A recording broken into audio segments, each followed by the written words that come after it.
আল্লাহ পাক কোরআনে বলেছেন ওয়ালা তাকরাবা হাযিহিশ শাজারা। একটু বোঝার চেষ্টা করেন এই কথাটা। আল্লাহ পাক বলেছেন আমাদের পিতা এবং মাতাকে, আদম আলাইহিস সালাম এবং হাওয়া আলাইহিস সালামকে, দেখো তোমরা জান্নাতের সব জায়গায় ঘোরো, খাও, কোনো সমস্যা নাই।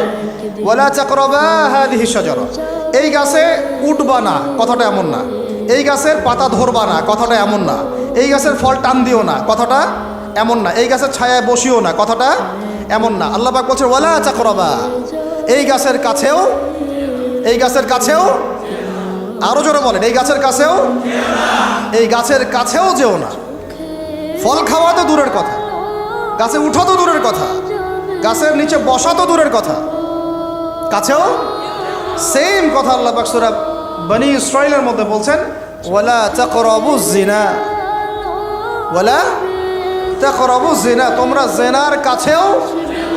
বলা হয় নাই যে তুমি দেখা সাক্ষাৎ করো না, ভ্যালেন্টাইন্স ডে পালন করো না তথাকথিত, তুমি ওর হাত ধরো না, তুমি ওর দিকে খারাপ নজরে তাকিও না, তুমি ওকে কিস করো না, তুমি সব করো কিন্তু মানে বিশেষ কাজটা করো না, তার সাথে অন্তরঙ্গ মিলিত হয়েও না, এগুলো বলা হয়নি।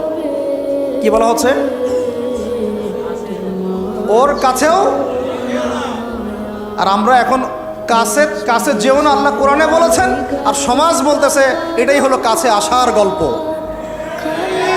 এটা কি কাছে আসার?